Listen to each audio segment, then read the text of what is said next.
Tonight, darkness falls. Not on one city, not on one street, but across entire regions of Ukraine. Late at night, when families were indoors and winter cold it had already settled in, Russia launched a massive revenge attack.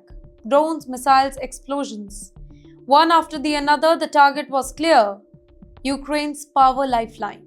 Dnipropetrovsk, Zaporizhia. Blacked out. Well, lights vanished, heating systems stopped, water pumps failed. Cities like Dnipro slipped into near total darkness. Hospitals were forced onto emergency generators, doctors. They continued surgeries under blackout. Well, ordinary people sat in freezing homes, waiting, listening, wondering how long it will last. But you know what? It was not an accident. It was not random shelling. Ukraine says that Russia is hitting energy system on purpose. The idea is simple but brutal.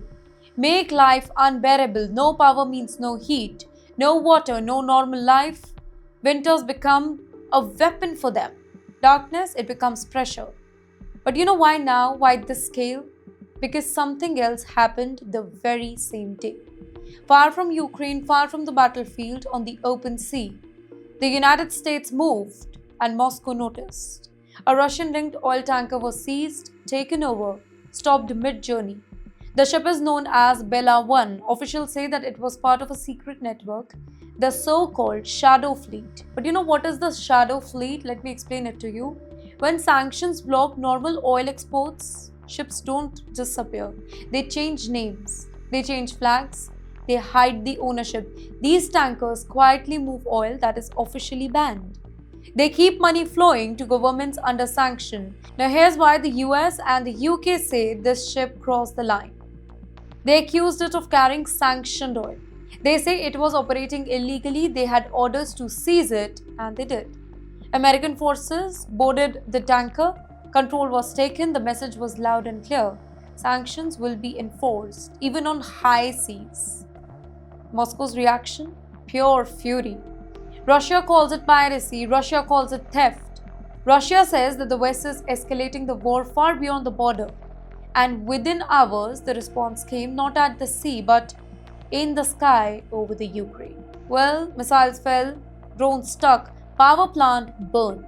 Electricity grid was ripped apart, transmission lines collapsed, entire cities went dark.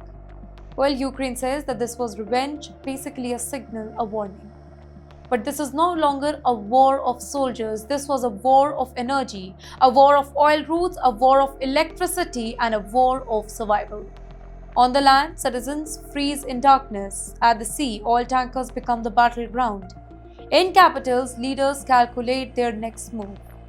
So in the end, here's a bigger question.